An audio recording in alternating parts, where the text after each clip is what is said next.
Good morning, Vietnam. Oh, wait, hang on. That's wrong. Dude. Salutations, listeners. Dude, some respect for the dead. Si valis Valeo. Father Magulis. Nanu. Fucking nailed it. All right. Thank you for tuning in, everybody. This is Three Men and a Basement, and we are the Ultra Crepidarians. My name is Colin McLeod. Mark Alpier. Timothy Magic. In this podcast, we like to review movies, and we like to deliver to you, the listener, our opinion, an average schmuck's opinion, about the hidden gems in the wide world of cinema. In the show, we try to target movies that are not blockbuster smashes. We also try and target ones that are not so obscure that you could not get your hands on a copy even if you wanted to. But instead, we aim for that delightful sweet spot right in the middle. We like to look for movies that, in our experience, too few people have seen, maybe people have only heard of, or ones that people may have heard of but forgotten about and deserve another watch. We review these movies and we deliver to you our take on whether or not they're worth hunting down. In this, the 8th episode of the series, we watched the movie It Follows. Yeah, so should we jump right into IMDb, or does anybody have something that they just absolutely need to get off their chest before we begin? I think we need to just dig into this. We need to dig into it now.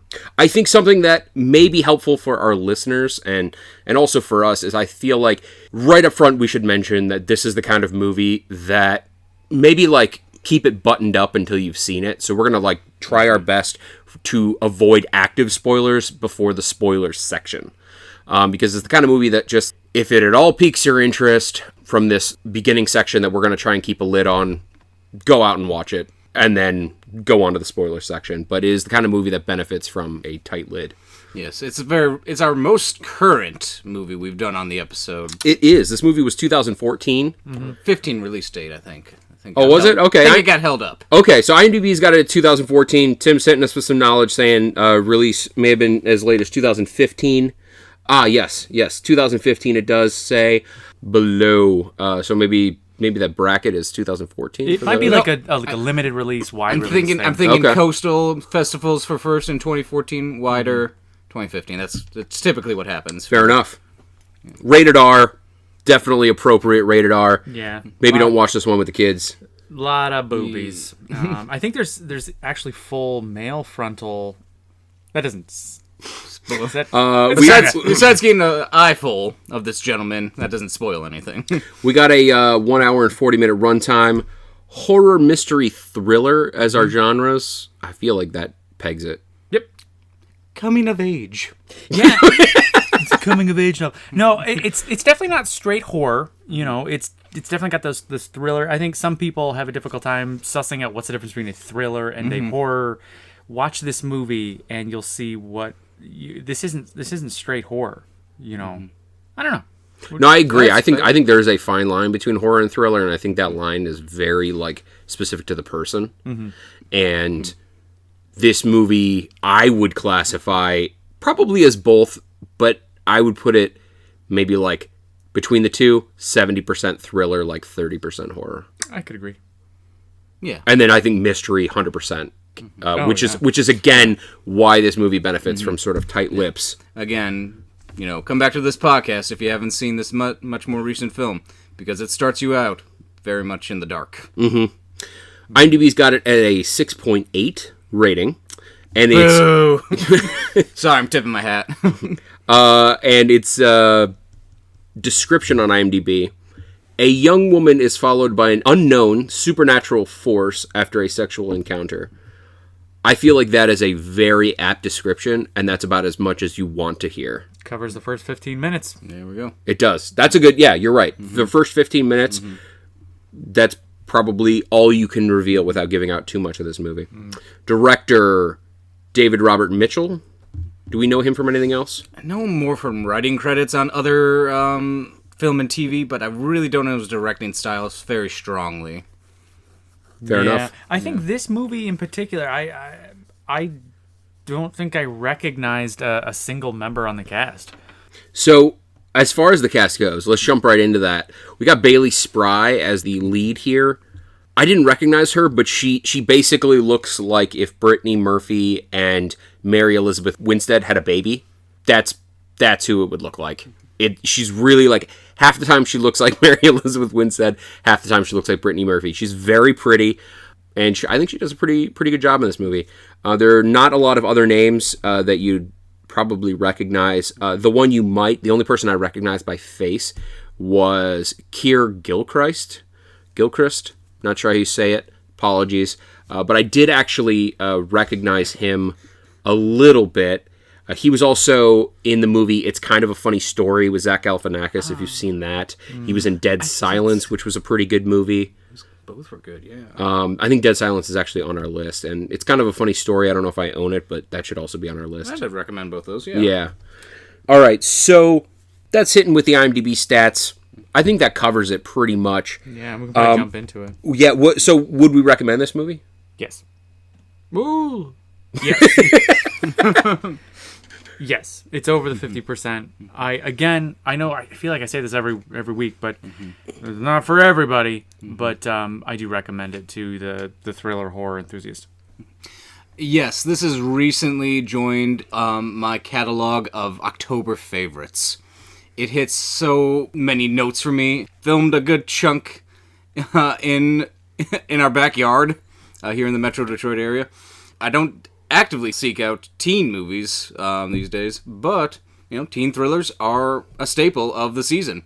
So if you're looking for something fresher in your October lineup, rather than just Army of Darkness again or Nosferatu, all good, watch It Follows this year. If you have not done that to your collection, even just streaming, watch it. Watch it at least once, 100% all the way through. I would also agree. I think it's over the 50% mark for me. Somebody came to me and said, hey, I heard about this movie, It Follows. Should I watch it? I'd say absolutely check it out, especially if you're like a horror thriller kind of fan. I think it's actually even got surprisingly good watchability, which I don't think a lot of mystery movies have that. I think that's something that sort of, once the element is sort of out of the box, there are very few movies, like Alien, I think is probably a good movie that has great rewatchability, even though at the end of the movie, you really get a good feel for the xenomorphs, which with like a horror context makes it less scary typically. I think this is more akin to Alien than it is to other mystery movies. Yeah, and I think that there was a lot going on, not behind the scenes, but that wasn't in the foreground of the shots. So like background shots, establishing shots, there were things that were sort of going on that you thought might have been tied into what was going on with the characters at the moment, but they didn't elaborate on it. They didn't, they didn't confirm anything. There's definitely some rewatchability just to catch those little Easter eggs. Was that intentional? Am I reading into things? That was something I kind of pulled from it. Yeah, and obviously, if you don't like this stuff, skip it. But do yourself a favor. If it even mildly piques your interest, I gotta say, watch it, please. Can't stress that enough. And I haven't done that, I don't think, on the title yet. So I think that's 3 recs all around. Are we ready to move into spoilers? Let's just do it. Yeah. All right. Spoilers. All right. We are well into spoiler territory. Please turn it off and go watch it if you don't want it to be spoiled for you. Where does this movie open up? Right here in the great smitten of... Tim Smitten with the mitten. Smitten with the right mitten. here in Metro Detroit. Yeah, there was a lot of shots of the area that I wasn't familiar with the specific street that they were on, but like you could tell this was done locally. Definitely. So basically, what we got with this movie is it opens up. It's pretty tense even from the opening, and we see this girl basically like run out of her house. She's running. We don't know what she's running from, but she's very upset. She's very distraught. She runs back into the house. I want to keep this side note again. This is where I'm going to interject with how much I fucking love the artistic direction of this film. The camera stays put. That's true. Camera stays in the middle of the street. Camera stays in the middle of the street. Yep, and it sort of pans around. It just rotates to follow her. There's a couple things. There's a couple of those in here. So right off the bat, fucking amazing execution of Disturbia, of unconventional openings and of just questionable nature. Like, well, we're seeing her from our perspective. We're standing in the street. What what can we do? Can we help her? Oh, I don't Yes. know. Yeah, and she runs completely around the camera, I believe. Completely around, yeah. So it's basically like, imagine a camera sitting in the middle of the street pointed at a house. She runs out of it, very distraught. She kind of runs down the street a little bit. The camera, turns maybe 90 degrees to follow her, and then she runs what would have been behind the camera when the scene started, and the camera's following the whole time, does basically a full 360. She goes back into the house, and she runs out, gets in the car, and takes off. And the next scene, she's calling her father on her cell phone, and she's sitting on a beach, and she's very, very distraught, and she's sort of like basically saying her last goodbyes, you can tell. And then after a beat, she turns up horribly murdered, like on that same spot on the beach. Like the her beach leg where she is left. snapped in the wrong direction. Not that there's a proper direction for your leg to be snapped in, but yeah, she's been fucked up. Snapped into dancing, maybe. I'm going to be honest, I have a pecking order for how I would like my leg snapped. And that's the last of the positions I would want snapped. Probably, Knee yeah. going the other direction. Yeah. Yeah, that's the that's the very bottom of my leg. Yeah, go ahead and snap my leg in that way list. Back way, and then have all my leg bits come out the other side of it. Cool. It may not be healthy for me to be carrying around an index of how I would prefer my leg to be snapped, but I'm showing my hand here. That's down on my list. You gotta keep that in the lockbox with other sensitive documents so your enemies don't find it, Colin. Yeah, I mean, snapping in general, like, number one, probably, I would like to snap into a Slim Jim. And then sort of going down from there, way down on the list, is having my knee snapped in the wrong direction. This is way worse than that knee-bashing scene in the first Kick-Ass movie. My God, and that was disturbing enough. Yeah. So once we've established that there is something going on, I think at that point it kind of transitioned into our main characters and just kind of sets them up. We get a brief introduction to Jay and her crew. Her household She is life. the main character. Jay is the main character. She, seems like a pretty comfortable suburban girl. Yep, it's date night. It's date night. Honestly, it's pretty tense even in those scenes. Like, the way it's shot, the way it's drawn out, it's very uncomfortable. And she ends up going on this date with this guy who you are led to believe is a very nice guy. Her sister in the movie says she really likes him. And they end up going to this movie, which is at the Redford Theater, a very classic, which I think ties into another thing I love about this, Indistinguished Era. We don't know exactly what year it is. We can judge modernish times. We see some modern lighting and some blight in the city, and a little bit of that. But we don't see flat screen TVs. We don't see our main characters drive fancy Priuses or nothing like that. You know what? That is true too. We have a keeps it main character ambiguous. that has this like kind of weird clamshell cell phone e-reader thing that I don't recognize, but it looks very modern. But then every TV in the entire movie is like an old CRT. I'm going to be honest. I was gonna say this for a little later, but I got to jump in with it now. That was actually one of my least favorite parts of this movie. Yeah. It kept taking me out of it. Oh, it did. Because I think there's a way to do this sort of like nondescript time movie. I think a lot of movies do that, and they do it effectively. And it's basically a way of setting a movie in a time and place, or a non-time and place rather, so you're not distracted by anything like, oh, they could have just done this, like in a horror movie, it's like, oh, they could have just pulled out their cell phone and called somebody. And I think what they were trying to avoid in this movie is a situation where it's like, oh, why didn't they just pull out their cell phone? And you're basically your response is supposed to be, well, I don't even know if they would have a cell phone, to be honest, because I don't know what time and place we're actually in. It was everything from the costumes to the telephones, the e-readers, the TVs, like you mentioned, the fashion. Like a lot of the characters are wearing jackets that were very like 1970s, 1950s. Yeah, the houses were very nondescript. They were built in the 50s. It basically could have been any time between then and now, with the exception of maybe the e-reader. And that takes you out of it. It doesn't point to an homage, since it has the classic cars, the old movies. I definitely see what they were going for. Okay. But for me, it actually there was a part of me that was like a little frustrated almost, and I kept wanting to pin down when it was, and it was like distracting me from the actual movie. Whereas I think in other movies it was done more effectively, and I didn't even question it. Like, it doesn't even, like, enter into my head.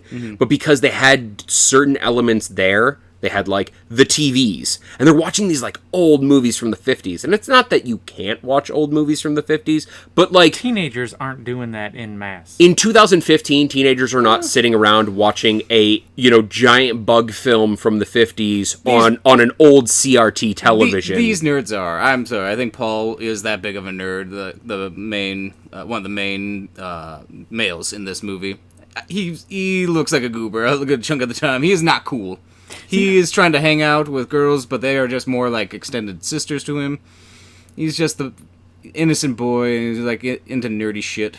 Yeah, I think that probably what they were going for probably worked perfectly on me. I'll just throw myself under the bus because it didn't jump out to me. I didn't notice it while I was watching it, and it wasn't until just us talking about it that I made the connections that we had very conflicting technologies that were coexisting that just don't. That is kind of funny that, like, Tim noticed it and liked it. I noticed it and didn't like it. And you didn't notice it at all. So this actually, on a sort of broad population statistical perspective, may not be an issue. I think it works for me because they never... excuse me. Yeah, go for it. I think it works for me because it never said Detroit 2015 at any one point in a title scroll, or never has showed a calendar. It was left ambiguous intentionally, I think. And yeah, I like that. There were times where I felt like I was watching a modern movie, and there were times where I felt like I was watching The Goonies. Yeah. Where it was some kids coming together, like trying to do some crazy shit. Like the endings, we're thoroughly in spoilers here. Them concocting this plan to somehow electrocute the bad guy at the end. Again, we're in spoilers here.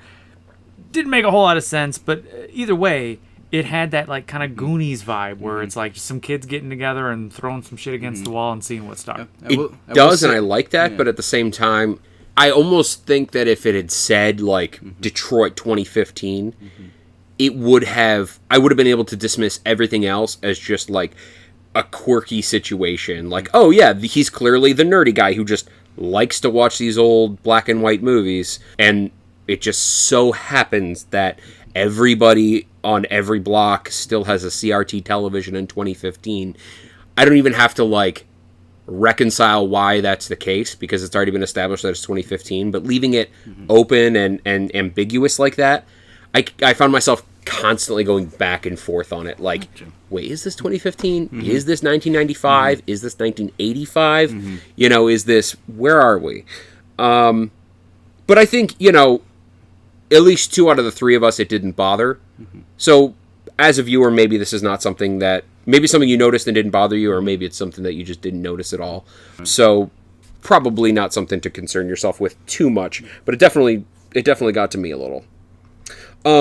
Right, so we're rewinding the tape a little bit. We're back on our first date.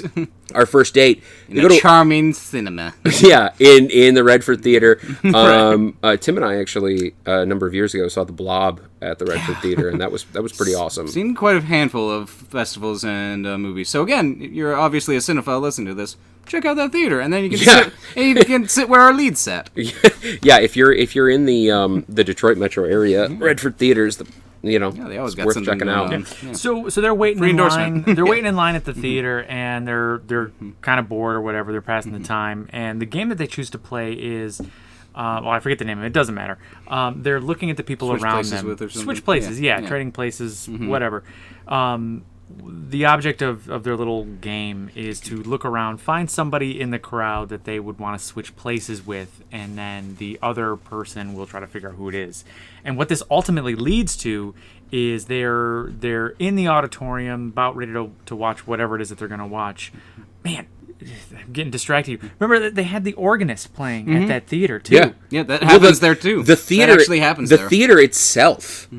Like, the choice of the Redford Theater and not, like, a multiplex Man, the more I was think very about calculated, and it was very, like, sort of distracting and misleading. I'm like, why would they be going to see a movie at the Redford Theater if it wasn't, like, some kind of special showing, which it could have been in 2015. Right, I think it was. But it also could have. What was on the marquee? It was Charade? But it also could have been, like, 1975, and they're seeing a regular ass movie. True. Man, the more I talk about this, So the more good. I'm just getting caught. Anyway, they're doing this, and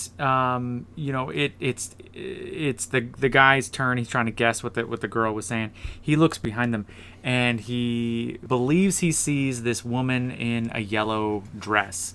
And so he makes the comment, is it her over there? And he points over there, and the girl in the yellow dress, and she says, I don't see anybody. Are you joking with me? What is this? He said, no, right over there. And she doesn't see him. I don't know if you're just trying to mess with me here. All of a sudden, once he realizes that she can't see the person that he's pointing out, he becomes very distinct yellow dress. Yeah, he becomes very uncomfortable. Starts shifting around in his seat and says, "You know what? Let's get out of here. Let's just go." And at that point, you don't know why. You just know that he's all of a sudden very uncomfortable. And they transition to the next scene where I think the next part they're doing it in a parking lot. Basically, yeah, it cuts to them in a car. It's the second date though. It's they establish it's like, oh, he seemed nervous. He seemed distracted by something. I don't know. I want to do it, but I don't that's right. know. It is a second Yeah, you're right. Actually, I think it's a fourth date. Yeah. Because I think in the original scene, they're like, "Oh, we're going out on our third date." That's why her sister's like, "I like him. Like he seems nice." Blah blah blah. Yeah. So this is like they're a few dates in, fourth date, whatever, and they end up in this parking lot in a car, and they're getting hot and heavy, and they do the nasty in the pasty, or maybe in the presenty, and we're not sure. Sorry. Shamelessly going back to the date thing. And they finish. She's kind of laying in the back seat, and he goes to the trunk, which should be a fucking red flag right there. Have you never seen a horror movie? He comes back, and he chloroforms her. And then the next thing... Which takes actually a lot longer than film gives that credate for. Full disclosure here, that I've never actually seen someone chloroformed. No, it's just it's It's been years for me. It's an old quote unquote medicine, but to knock out people. But it took forever for not very good anesthesia. Yeah. So she comes to. She's been tied. So, real quick, Mark and I are going to take a few steps away from Tim, and we might seem quieter, but we're honestly just trying not to get chloroformed. It's a Guys, concern. Go ahead, Mark. Guys, when you join me this next July in Gettysburg for our recreation of that amazing battle in July, you're gonna see me do some sawboning. I don't know what you're talking about. I'm gonna cut somebody's leg off, Mark, and I'm gonna chloroform them. Okay, so Mark and I have about a year left before we are amputees. And oh no, the chloroform's for the generals. You guys just get a stick and some whiskey. So speaking of whiskey, she's tied to like a wheelchair that he somehow had in the trunk, I guess. I don't know. And he says, I'm really sorry. I didn't, you have to see what happens. You wouldn't believe me otherwise. And he's kind of pacing around her, and she's obviously uncomfortable at the whole thing. And confused. Yeah.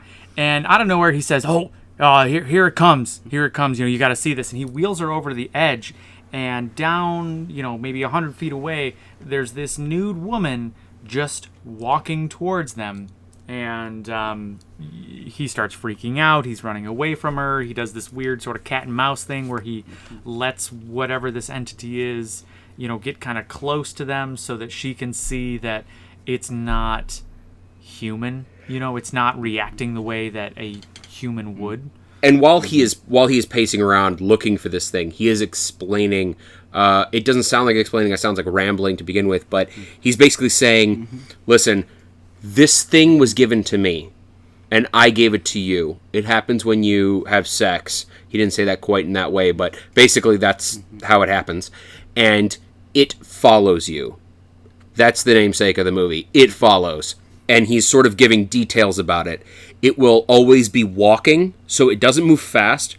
He's giving tips. Also, he's like, don't go into any place that has less than 3 exits. It may look like somebody you know. It may look like a complete stranger. It basically takes on whatever form it can to get close to you. So he's giving all of this information, and he's basically saying, like, I'm sorry, I had to pass this on to you. Otherwise, it's going to get me. And I'm telling you all of this. I'm helping you out because if it kills you, it's coming after me. It goes back to the person who last had it when it kills its victim.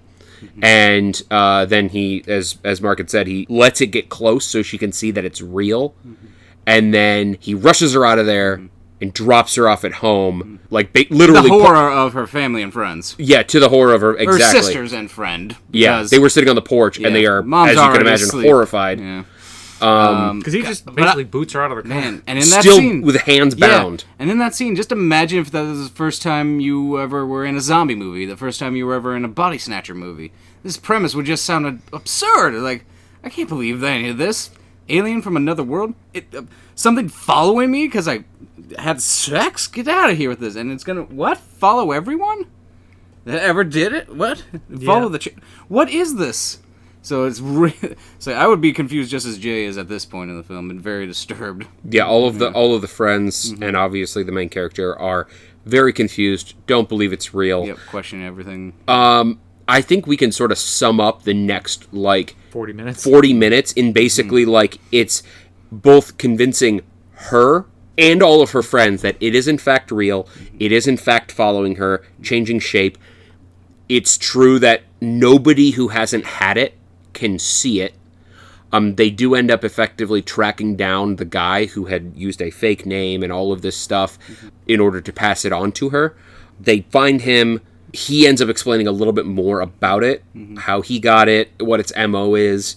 She ends up passing it on to a neighbor who she thought it would be safe with. He knew all of this. He was with them. And ultimately, he ends up getting killed by it. So it goes back to her. And then they end up, she and the other main characters end up setting a trap for it in a public pool where basically they were going to electrocute it by plugging in a bunch of electrical equipment. Again, nondescript in terms of time period, like toasters from the 80s, like hair dryers from the 90s, CRT televisions, all this shit. And they plug it in all around this pool with the intention of luring it into the pool and then dumping all of the equipment in. Yeah, I know we're not talking about the things that we had an issue with here, but I'm just going to throw it in there. We'll just mix it all up together. Go for it. So that's their plan. They surround the pool with these electrical appliances that they have plugged in.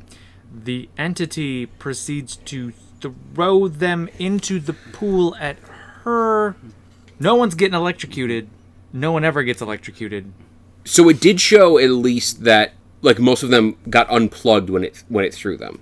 But I think that you was could actually see the cords. But you sort of inferred that there wasn't no, it did actually show that the end of the cord you could see it when it threw a toaster or something. It would unplug. Yeah, but we didn't have a scene where we saw the cord becoming unplugged. You're right. He was throwing the appliances in there, and you just kind of assume that if he's throwing them, that they are no longer connected. Yeah, he's not tossing them.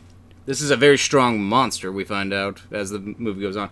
It's chucking them in the center of a pool like it's a papered ball. Yeah, and we're gonna say he and she throughout this because it's a monster, but it takes human form and it can be male or female. In this particular scene, we're gonna say he or she. In this particular scene, it's a male. Yeah, and it's chucking, like they were little wiffle balls. And again, it kind of you kind of hear the snap coming off of the cord. Yeah. Well, you can actually see the end of the cord in the scenes. Too. Yeah. But you're right, Mark. The director did not make an explicit choice to show it unplugging to explain why nobody's getting electrocuted. And wouldn't that add to the tension in the moment? No, they were playing backfire. They're gonna kill her. I mean, I suppose. Moment of panic for Jay. But what ultimately kills the entity at the end? I mean, we see the character shooting. Supposedly. Yeah, allegedly. Again, we're in spoilers. We don't know. We've got the character who's shooting into the pool at the monster and strikes it. We see blood, but we had already established earlier in the film that you can shoot this thing in the face and it'll just get right back up. In no time. I don't know what they accomplished or what they believe that they had accomplished. I mean, that was the end of the movie. It was supposed to be left open. And in the end of the movie, there's this dude who clearly wants to have sex with her the whole time, kind of the nerdy friend. They do end up having sex, so if it's still following her, it is now following him. And the very end, it doesn't show the thing actually dying. It shows like blood pooling in the Right. pool. Does it and hold true to the rules? If it bleeds, you can kill it. Right. Does it? We don't know. And the last scene in the movie is them walking down the street with their hands being held, and like somebody walking very deliberately behind them, Which wasn't in the frame at first. He enters the frame later. Yeah. So it's left open about whether or not they killed it. And I think that's pretty much the movie in a nutshell. It's pretty idiosyncratic in a lot of ways. Like it repeats a lot from other films, and it repeats a lot from itself. Sort of escalating each time. I think there is sort of like a certain monotony to the movie. Yeah, I felt like it was original enough for me, though, that I didn't feel like I was going down, I didn't know what the next thing was going to happen. It wasn't... I thought the content was extremely original. Like Yeah. the whole concept was unlike anything else that's out there, which is pretty awesome. I mean, yeah, I think, again, harken back to old movies, the monsters are very slow to get to the victim. A lot of times, they're just going after one young blonde woman. Aren't we all? Like, yep. Married a couple in my time. My wife doesn't listen to this podcast, does she? I followed them. They got away. Wah, wah. creepy. Yeah, so I gotta say, I think this movie was extremely well directed, well shot. Kind of the whole purpose of this podcast is to give a regular schmuck's opinion, and I don't think most people notice the directing in most films. I think directing is supposed to be something that goes unnoticed by the viewer, and it happens to you. You are not a sort of like conscious participant in it. I think this movie breaks that mold, and it's something that the average viewer, I think, will pick up on how interesting this movie is shot. These really like long scenes that are very tense, very interesting camera angles. Again, going back to that first scene, full 360. There was another scene that I was school? at the school that I was really into. It literally was a shot from inside a school, and the camera did 2 or 3 rotations. The first time it was very nondescript. The second time, there is somebody in the quad, or whatever you want to call it, walking very deliberately towards the doors that the camera is directly in front of. Yeah, not on the sidewalk, through the grass. Yeah. Yeah, and the main characters are in an adjacent room. So I you're remember, basically... I don't even think it's a window. I think it's a window, not even doors. Is it so a window? They're not even like making a beeline for the doors. They're walking in a straight line towards the office that Jay's in. Oh, I thought it was a window. I thought it was a window in a door, like one of those Maybe outside I doors. could be wrong, but either think, way, again, basically, like, line of sight would be perfect for it to see. True. Jay and be like, I'm walking toward you. Either way, you've basically got this really like interesting shot where the camera is spinning, the characters are in an adjacent room, and a potential threat is just sort of like beelining it for them. You don't know if it's the monster, you don't know if it's not. They don't know. And every It's time the awesome. camera spins, the monster gets closer, and they don't move. Or you're not even saying the monster gets closer. The person gets closer. Yeah. Because they don't. And Jay's They don't oblivious. ever do anything with it either, and I think I appreciated I love that. because there's so many of those in there now. maybe it wasn't the monster. You really don't there's ever so know. many there's so many intense ones where it is, and there's so many fake outs. Like instead of just doing a jump or like having like a cat moment, it's like oh thank God it was just the wind. No, it's literally just a silent person methodically coming towards you. Maybe they're just daydreaming. They're completely have no interest in you. Maybe it's it. Yeah, I think brilliantly shot. Music adds a lot to this too. I don't know if we're in that section yet. You go for it. Yeah, no, definitely jump into it. Score rocks my socks every time I listen Yeah, to it. I need to get the full version. I really like the score for this movie. It adds when it needs to, and it doesn't distract. And I don't have the composer in front of me, but good God, I need to play that again. Yeah. It's got to be on my Halloween playlist now. It was very much, if you're familiar with like the score, the soundtrack, whatnot for for Stranger Things, it was kind of like that. It was that kind of like 80s, synthesizer. It was very unique in its delivery. Yeah, Stranger Things harkens this a lot, and that movie Drive, I think, also had a very similar complimentary soundtrack. I really like that too. I actually noticed the score in the beginning and really liked it. But I actually, like, sort of stopped paying attention to it throughout the movie, like, about halfway. I think it didn't catch my attention anymore. Okay. I think that it caught my attention at all is definitely a plus. I think score, like directing, is the kind of thing that's sort of supposed to go unnoticed overall. And if you notice it, it's probably, like, either wowed you or it's, like, terrible. Right. And I think the fact that it caught my attention at all and that I enjoyed it gives it props. But I think it's sort of, like, at least for me, faded into obscurity a little bit in the later part of the movie, which is fine, as that's what basically I would expect a score It's supposed to get out of the way. It's supposed to help you subconsciously feel the tone and emotions of the director's vision and the actors' portrayals. It's supposed to aid. It's not supposed to take away. Speaking of the actors' portrayals, I think there was something, like, left to be desired with the acting and maybe some of the writing as it pertained to the dialogue in this movie. Yeah. I thought some of the interactions were a little cheesy, a little, like, poorly delivered.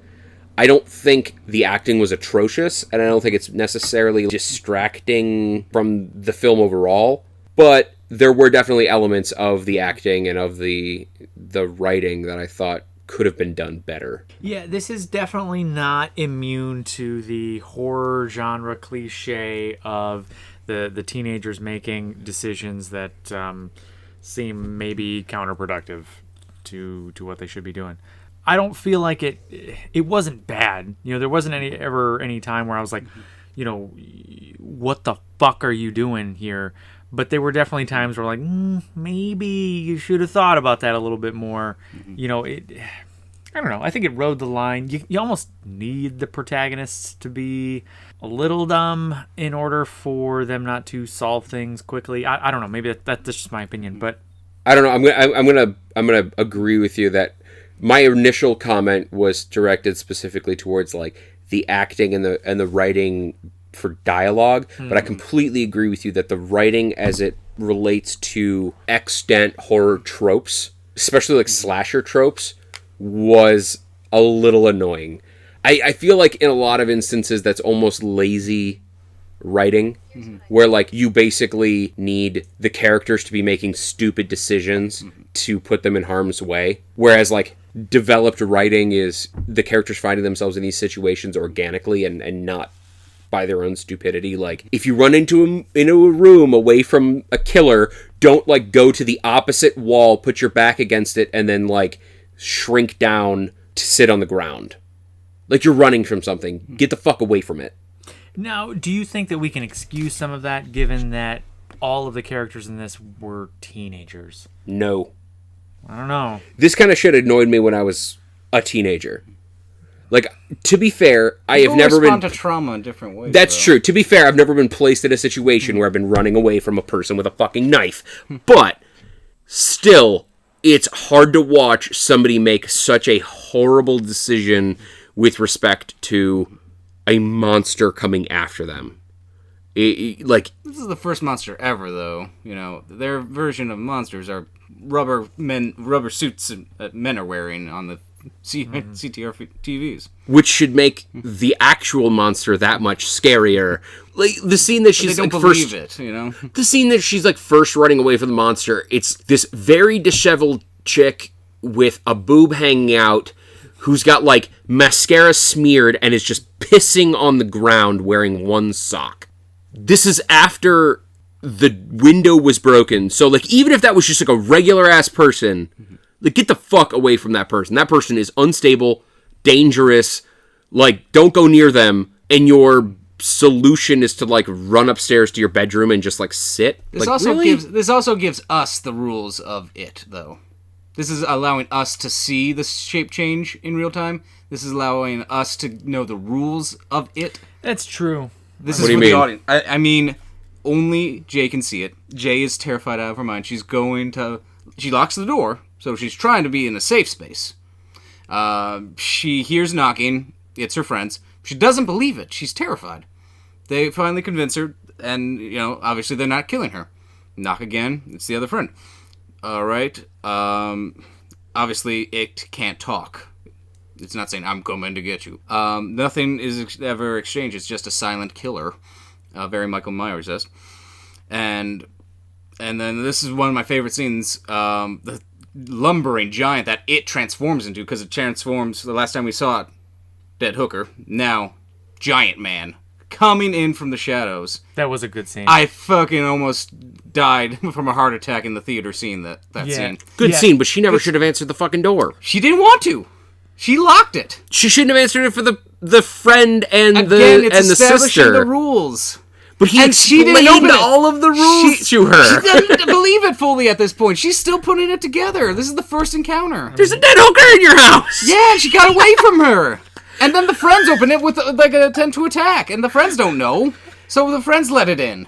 They don't see it. And she's a this dumb is the teenager. rules. I feel like dumb teenagers. Colin, we need to weed out these teenagers. Colin, what does she do immediately after that? Fucking books it out there on a bike.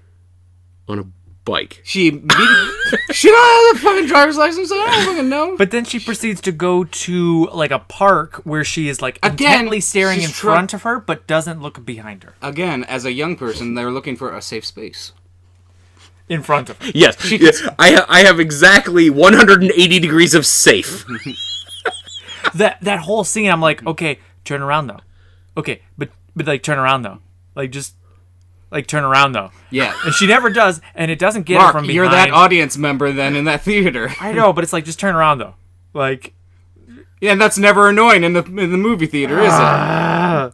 We're learning the rules of the creature at this point. He already explained the rules. We don't believe the douchebag that. Well, she clearly believed him because she ran away from the thing. If she didn't believe it and she thought it was like hallucinations or some shit. Yeah, but it was a freaking tit monster that was peeing itself. Like, it doesn't matter. I'd run if even it wasn't a monster. That's true. It's stinky. Yeah. It peed itself. Okay, so no, at this point she's in the park. Okay. She has literally seen the tit monster. And she's seen the giant lumbering monster who runs behind her friend that nobody else seems to notice. At that fucking point, if you don't believe the guy who just explained all of this to you and you're sitting in a park, not looking behind you, it's your fucking fault if you die. That's true. Her decisions got marginally better after She then that. decides to leave. She then is She's then very skeptical of the guy walking up who's just Greg. It's okay. It's the hunky from across the street. Cool. All right. Again, we know we're fine because he's talking to us. He's, not, and everyone can see him. Cool. And we're getting out of there. Yeah. No, the rules are very vague and intentionally suspenseful. I guess that's true. We did kind of need some of those rules to be tested and shown to us maybe as an audience. Now, I think as like, hey, don't get me wrong. I think those, sorry to interrupt, I think those ghost hunter shows are bullshit, but some people legitimately seem scared. Okay. Fair. I'm sorry, Mark, but I didn't want to cut you off. Well, I'm very upset. All right. Forgive me. I don't know. I mean, maybe I could. I think I see what your point is. They kind of needed to be put in situations where, like, we could see, okay, no, that's a rule, and it's true. Maybe I could give it a pass. I don't know. See, but that's my whole thing is, like, I do believe that for the movie to advance, you do need those situations, but I think there's a way to write it that it comes up organically as opposed to being an artifact of the character's own stupidity or hubris. And I sort of like... Where's Jay going to go to her home and the monster is going to walk right to her? It causes me to, like, resent the movie. It causes me to, like, get really, like, annoyed with the characters and want them to, like, die. This is not... and want them to die. This movie, this is not the most egregious sin of this. This movie is not like the most egregious offender of this particular thing. What I'm saying is, this is a trope of a lot of horror movies, slashers in particular, that they exploited. That like, it's not so terrible in this movie, but the fact that it's there at all is a little annoying to me. But again, it's not like the chick twisting her ankle at the vital moment in a slasher film. So it's not so bad that it sits in your mind, but there are definitely these scenes where you're looking at the screen and you're just like, why the fuck would you do that? That doesn't make sense. Though I'm sorry, I have to backpedal. Jay is actually a little bit smarter. She flees campus before this scene. Flees what? She flees her classroom. she sees it for the first time as an old woman in a gown walking towards her. Right, okay, so then, that sort of reinforces the idea that she already believes it to be real. Why the fuck would she... Why would she answer the door? Why would she not turn around in the park? She still could... And she goes and gathers her friends for support, and she still says to them in the back of the ice cream shop, I still don't know what to do. I still don't believe it fully percent. Yeah, I don't think... We're not telling the cops. We're not telling Mom. This is stupid. I think I'm just... she probably equates it to trauma. With the boy. This is a good segue here. You know, you just mentioned she had a mom. Yeah, she had a mom. Allegedly. This is what no. I'm like, wow, no parental figures. There were really no parental figures in this entire movie, and there were times where I was like, you know, okay, we've got like 5 teenagers who have just left in the middle of the night and went to this random ass lake house. They spent the night. They're like chilling there in the afternoon. Like, do you have parents? Do they care where you're at? Do you guys have cell phones? I'm not sure what year it is, but like, no one cared about these kids, and maybe that was intentional. I don't know if I want to call it a sin. No, again, you said you liked it how it had nod to the Goonies in it at some point. It's true, yeah. No. Where were their parents? Yeah, Mom, the only scenes that we saw Mom in, I mean, she had a glass of wine in her hand, and she was kind of just vacant. I think that must have been intentional. You know, I'm surprised we haven't brought it up yet, but this is very much a story about sexually transmitted diseases. Yes. It's totally fucking... It's one of the many Why did I not lead with that? Yeah, it's so fucking obvious. It's slapping in the face with it. And by it, I mean the notion that it's a sexually transmitted disease. Oh, you see what I did there? Yeah. I set them up and then I knocked them down. Yeah. And there's these weird like situations in the movie where it's like, well, are you gonna screw somebody else to give it away? You know, and then you've got like the nerd character who's in love with the protagonist, and like he wants to help her, he wants to save her, he wants to take the demon away. You know, but like he wants to be the White Knight. Yeah, so it's like it's this weird kind of thing. Like, do I dirty myself by like fucking some random stranger? You know, and she does at one point, or rather, it's implied that she does, and that clearly did nothing at all. Maybe gave her... clearly she just killed somebody. Bought her a day. Yeah. Like clearly what she did was she chose a target and fucking killed them. We are saying this after which is a little interesting. We just sort of like let her go with that. She definitely like chose to kill somebody. I don't think she took it. I don't think she did that lightly. She clearly seemed disturbed going into making that decision, and afterwards she is driving home crying. Bandage. I feel like that is not an excuse. But what crying does not absolve murder. But I never said white women tears. I never these said. White women whoa, tears. Hang on now.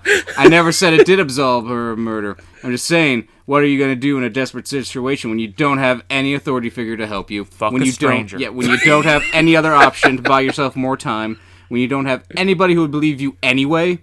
What would you do to stay alive one more day to possibly get out of this? Definitely murder somebody. Maybe, I don't know. Would it come to that? I don't know. But Jay did. Was she crying? I don't have to say you have to like every one of her decisions. But I have to say it wasn't an easy one for her to make. I think because the person died so quickly. I'm so glad you feel bad for random douchebag, faceless man on boat. So it's okay to murder somebody. Oh my God. We don't have a connection to them. No, but I feel like the fact that still people. How many mindless people have you blown away in video games? The fact that he died.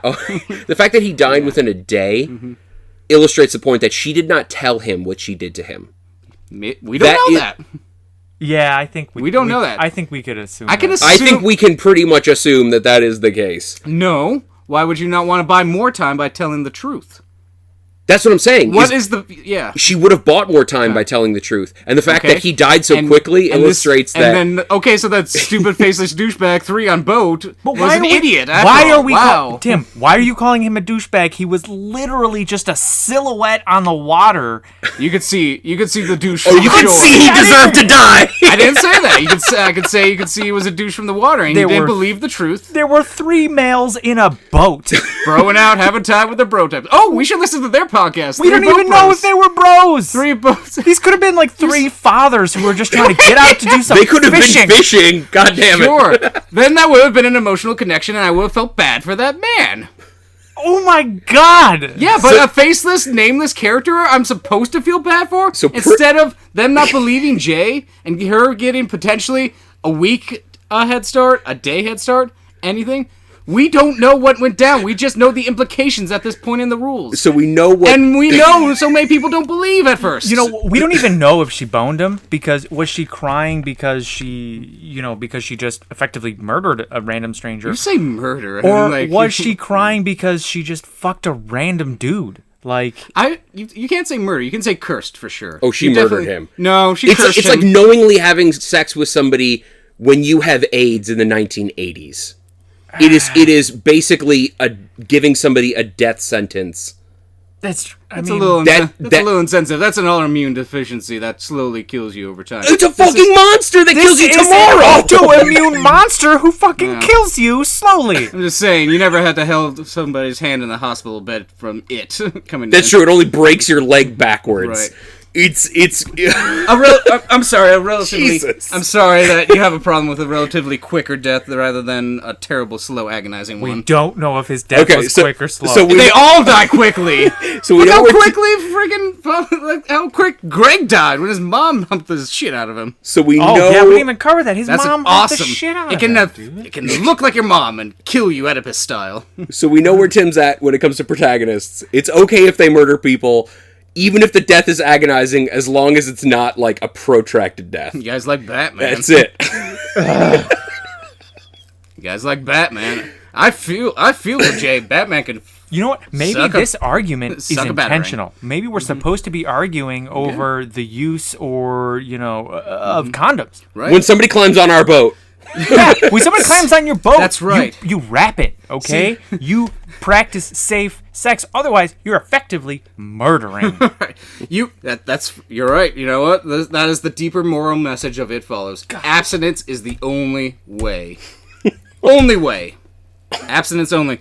Colin, Mark, you support abstinence only in the schools. I can't wait for your kids to learn that. I didn't say I had kids. Oh, I didn't say. I didn't say Mark had kids. Mark, we posted your Facebook several times. Oh God. Okay. So we kind of just special effects. There really weren't any in this. This was all practical. I can't think of any special effects. I mean, even the scenes Some where quick change and some quick cuts. Yeah, there. Yeah, I mean that. I appreciate that about you can make a thriller, you can make a horror without having to just throw CGI at it. I can appreciate that. What about intangibles? I think this movie had something we can talk about. I think it was creative. I think that definitely its creativity and its originality fall into its sort of like intangible allure. All of the monsters that we saw either had a tit out or a wang out, or were, I think, maybe not all of them, but many of them were sexualized in ways that didn't necessarily fit.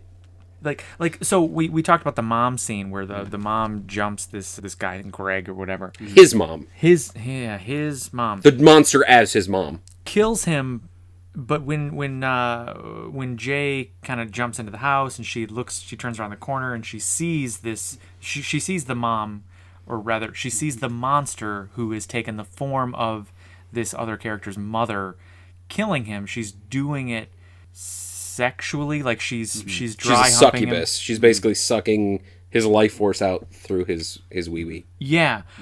So and there's definitely like a scene where, like a clip of the scene where they're like, she's holding his hand like in a death grip, and I don't want to say there was semen all over it, but there was definitely semen all over it. Did you guys notice that? Yeah.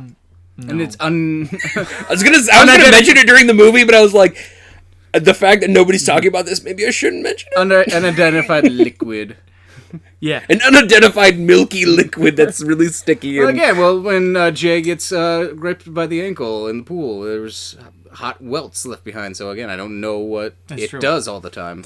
I think It has different MOs. this is, I guess, intangible, but it's more on the negative. I think one of my only issues with this movie, and I didn't have money because I meant it. I recommend it. I think it's a good movie overall, but the rules that governed the behavior of the monster, while they were certainly they were talked about in the beginning. They were mentioned several times, but I still kind of left wondering what those rules were, because we saw characters who were able to strike the monster that couldn't see it, so we knew that it had a physical presence. There was a scene where they threw a blanket over it. It had a human form when the blanket was thrown over it, but it didn't displace any water when it was in the pool. It also didn't, when they were on the beach, it didn't leave footprints in the beach. He was able to hit it with a chair, so it was there, but there was no footprints in the sand. It follows. It can't be followed. Yeah, and I wasn't sure.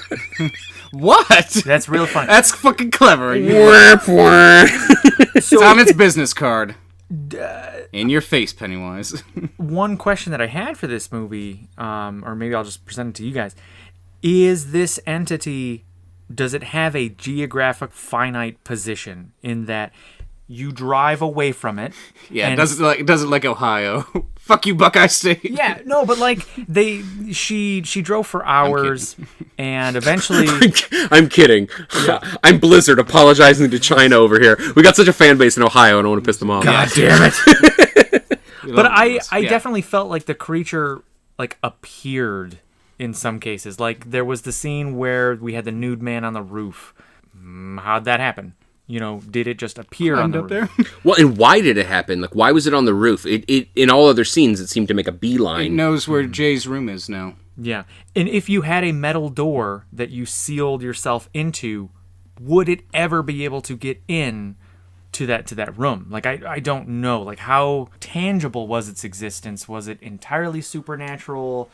I wasn't 100% sure. Now, nothing really pulled me out of the movie too much, but... And, like, none of the scenes seemed to suggest that the thing took anything other than a direct line towards the person, which also sort of begs the question, why was it on the roof? Like, it should have smashed a window and gone in through the... like it did in all those other scenes, gone up the stairs and started smashing at her door. But instead, for some reason, inexplicably, it was on the roof. Yeah. And you're right, Mark, like, that could have been within the MO of the monster, but it wasn't explained how or why. Yeah. Now, for me, I don't know if it, for you, but again, I brought up this complaint. This, for me, is definitely a nitpick, though. It didn't pull me out, and this, I'm not holding it against the movie. It's just, as I'm thinking about it, like, that was something that I had an issue with. No, yeah, and I think it's okay that it can climb a roof because it can climb some stairs. It's gonna get to the most direct way to you. It knows Jay lives on the second floor, and it's slow but not dumb. That's been established. Yeah, it's actually said. It's slow. Yeah, that's but actually my it's not quote. I'm gonna jump ahead here. Yeah, jump in. Are we ready for quotes? Well, I have an intangible that I really like. All right, go ahead. This is more of an overarching theme that I really took away, more than just the STDs, and more than the sexual awakening of the characters and the fears of the characters being tied to monsters. It occurred to me that starting right from the start, there's a desire for victims to return to innocence. Like, they want to take it back. The guy wants to be a kid in the movie theater just because it would be so easy to have your life ahead of you and just so not so worried. Jay wants to go back to being daddy's little girl, kind of. It feels like she wants the kind of... at least I got away from this time. She wants that family back. She wants her mom not to be a drunk. She wants her sister and her dad to be happy. She wants to move forward in her life, but also is holding on to the past. Yeah, there's definitely this aura of, like, once they've contracted this monster or they've had sex, that they are no longer innocent and they're jaded. Hey, yeah, Jay and Paul are in white intentionally at the end of this film for purity. I didn't notice that. That's good. I noticed that the first time through. I was really proud of myself in the theater. I'm like, I get what they're doing. Yeah. Okay, so... They're lying, but because they're covering it a little bit with their jackets, but they're trying. Moving on to quotes. This is first time, episode 8. You know, I don't have any quotes for this one. This, for me personally, wasn't tremendously quotable. That's not a knock against the movie. I just didn't have any this time around. Colin, you mentioned that you had one. I have two, actually. The first one was Paul had a line in the middle of the movie. I can't remember the entire quote, but I remember the middle part, so bear with me. So that was my first one. That's a good Paul, so wise. no. So wise. Do you go the or the? It was the because of the context of the sentence. Okay. Yes, he was referring to an object right behind him. It was very, very dramatic.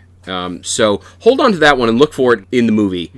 Don't miss it because it happens real quick. Look for it in all movies. No, but my real quote, I really do like this quote from this movie. It's in the beginning when the guy who has sex with her and passes this on to her is sort of explaining the rules of the monster. He says, never go into any place with less than 3 exits. It's slow, but it's not stupid.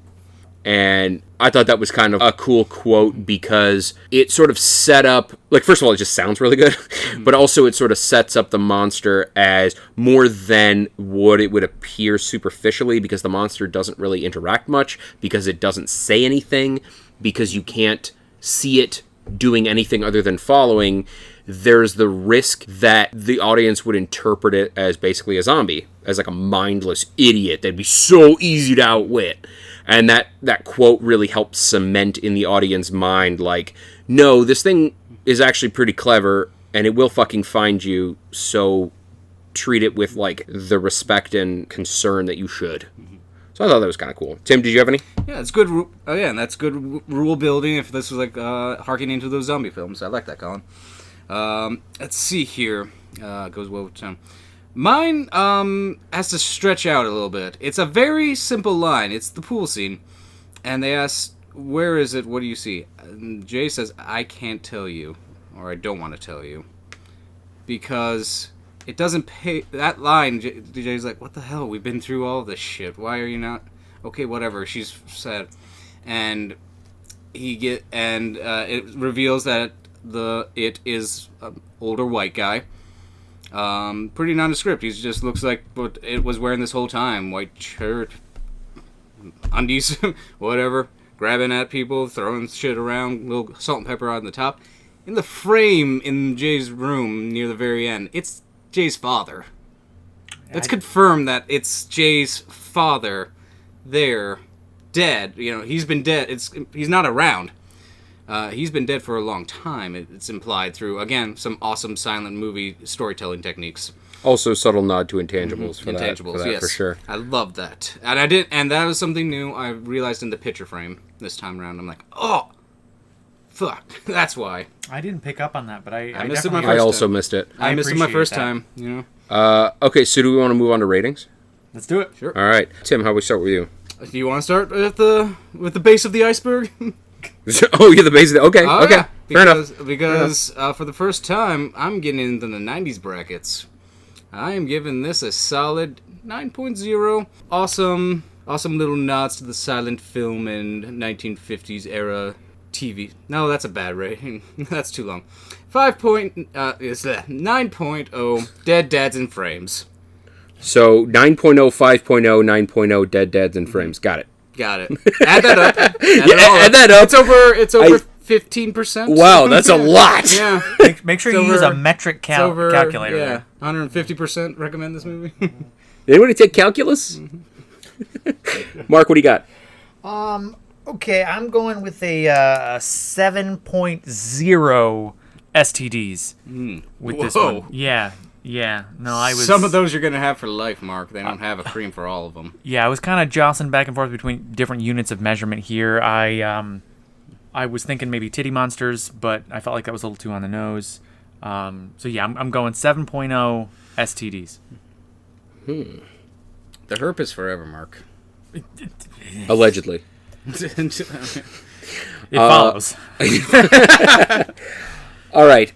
Yeah, so I really like this movie. I definitely recommend it. I think I got to take points off for a handful of things, but I think it's definitely like within the realm of things people should see. I'm going to go 6.3 toasters and pools. T's and P's. D's and B's. F's and G's. K's and Q's. K's and Q's, not in Q's. K's and Q's. Yeah. I get it. I get it. So does that pretty much wrap it? I think we can put a bow on this. Let's put it on again, guys, and have a good time. Let's put a cast on this. All right, so you'll get that joke when you watch the movie. Yeah. All right, so that's all for the Old Crep review. We appreciate you listening. If you have any ideas for movie reviews or movies that you think we should review, email us at 3, that is the number 3, meninabasement@gmail.com. Until then, I am Colin Cloud. Mark Culp. I may be Tim Magic, but maybe I'm breaking the rules of it. We should definitely walk away from Tim right now. You can also check us out on iTunes, Google Play, wherever you get your podcasts. Hopefully we'll be there. And we'll see you in cyberspace. Peace. Happy Halloween. Woof. Woof. Meow.